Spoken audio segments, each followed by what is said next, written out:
வணக்கம். செய்திகள் வாசிப்பவர் செல்வம்.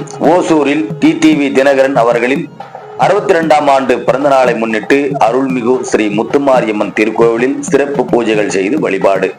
கிருஷ்ணகிரி மாவட்டம் ஓசூர் பெங்களூர் தேசிய நெடுஞ்சாலையில் மாருதி நகரில் அமைந்துள்ள அருள்மிகு ஸ்ரீ முத்துமாரியம்மன் திருக்கோவிலில் அம்மா மக்கள் முன்னேற்ற கழகத்தின் பொதுச் செயலாளர் டிடிவி தினகரன் அவர்களின் 62வது ஆண்டு பிறந்த நாளை ஒட்டி ஓசூர் பெங்களூர் தேசிய நெடுஞ்சாலையில் அமைந்துள்ள அருள்மிகு ஸ்ரீ முத்துமாரியம்மன் திருக்கோவிலில் சிறப்பு அலங்கார அபிஷேக பூஜைகள் செய்து வழிபாடு செய்த அம்மா மக்கள் முன்னேற்ற கழகத்தின் கிருஷ்ணகிரி மேற்கு மாவட்ட செயலாளர் மாரேகவுடு தலைமையில் இந்த நிகழ்ச்சி நடைபெற்றது. இந்த நிகழ்ச்சிக்கான ஏற்பாட்டினை கிருஷ்ணகிரி மேற்கு மாவட்ட பொருளாளர் சிவக்குமார் மிக சிறப்பாக செய்திருந்தனர். அம்மன் கோவிலில் பூஜைகள் நடைபெற்ற பின்னர் பொதுமக்களுக்கு கேக்கு வெட்டி இனிப்புகள் வழங்கப்பட்டு அன்னதான நிகழ்ச்சி நடைபெற்றது.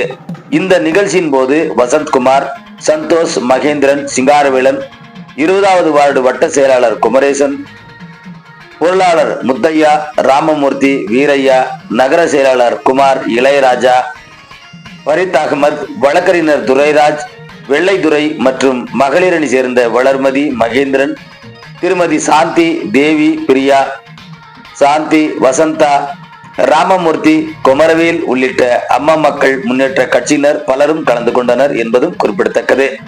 எதிர்நீச்சல் தொலைக்காட்சி செய்திகளுக்காக செய்தியாளர் செல்வமுடன் ராமச்சந்திரன்.